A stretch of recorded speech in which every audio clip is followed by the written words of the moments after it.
Bonjour mesdames et messieurs. Dans ce deuxième tutoriel concernant les caméras, j'aimerais vous parler de la profondeur de champ et les caméras à Earner.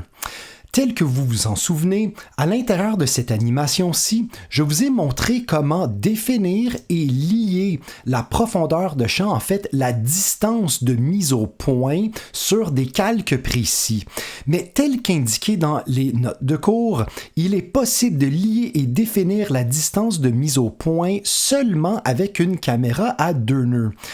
Là, j'aimerais en profiter pour vous dire que il est en fait possible de définir la distance de mise au point sur une caméra à 1 nœud, mais seulement à l'aide de ce qu'on appelle une expression. Alors, une expression, c'est un code. Parce que oui, effectivement, il est possible de coder After Effects pour nous permettre de créer des animations qu'on ne serait pas capable de faire à l'aide des propriétés classiques. Nous allons parler des expressions beaucoup plus tard dans la session. Prenons ceci comme étant une espèce d'introduction aux expressions. Alors, si je me rends dans la nouvelle composition nommée un nœud avec profondeur de champ finale, eh bien ici, nous pouvons voir donc cette animation qui est faite à l'aide d'une caméra à un nœud dans laquelle le mot proche et le mot loin sont hors focus et où le mot milieu, lui, est net. Pour ceci, j'ai donc mis cette expression dans la propriété distance de mise au point de la caméra à un nœud. Si nous allons dans les propriétés de la caméra, nous pouvons voir, si nous allons dans la propriété de la caméra, nous pouvons voir qu'effectivement, il faut au préalable activer la profondeur de champ de la dite caméra. Alors, sans plus tarder, rendons-nous à l'intérieur de la composition nommée un nœud avec profondeur de champ à faire. Donc, si nous reprenons les choses du départ, nous sélectionnons les calques concernés, nous les rendons en 3D. Ensuite, nous prenons la position en Z de loin et nous mettons notre mot très loin. Nous prenons la position en Z de proche et nous l'approchons de la caméra. Bon, parlant de caméra, il est maintenant le temps de se créer une nouvelle caméra. Cette caméra sera une caméra à 1 nœud, 50 mm. La profondeur de champ est bel et bien activée. Et tel que je vous l'ai déjà dit, eh bien, pour rendre le flou plus important, on pourrait, par exemple, indiquer une valeur de 200%. Et comme ouverture de diaphragme, nous pourrions mettre 1.4 ou 1.8 comme ouverture. OK.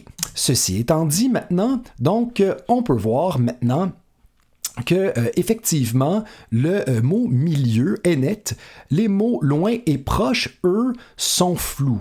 Bon, si nous voulions, par exemple, que la caméra a un nœud, puis là, la raison pour laquelle c'est le mot milieu qui est net, c'est fort simple, parce que je vous l'ai déjà dit, le mot milieu, lui, en position Z, est à 0.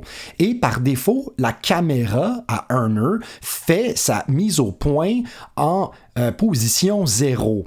Donc, si nous voulons que ça soit plutôt le mot proche qui soit au point, donc si nous voulons que la caméra fasse sa mise au point sur un élément qui n'est pas en position 0 sur l'axe des Z, nous devons donc prendre cette expression. Donc ici, on va tout simplement cliquer ici, copie. Et là, nous allons aller maintenant dans la composition en affaires. Pour pouvoir coller une expression à une propriété, nous devons faire Excusez, je vais ouvrir ça ici. Donc, je vais aller me rendre sur distance de mise au point.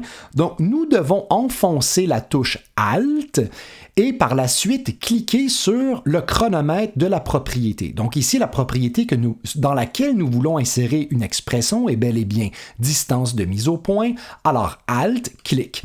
Et là maintenant, nous avons ici une propriété en rouge. Nous avons ici une note nous disant qu'il y a une expression à la propriété distance de mise au point. Et là, la fonction qui est écrite ici, nous allons la remplacer par l'expression que nous avons copiée de la composition précédente.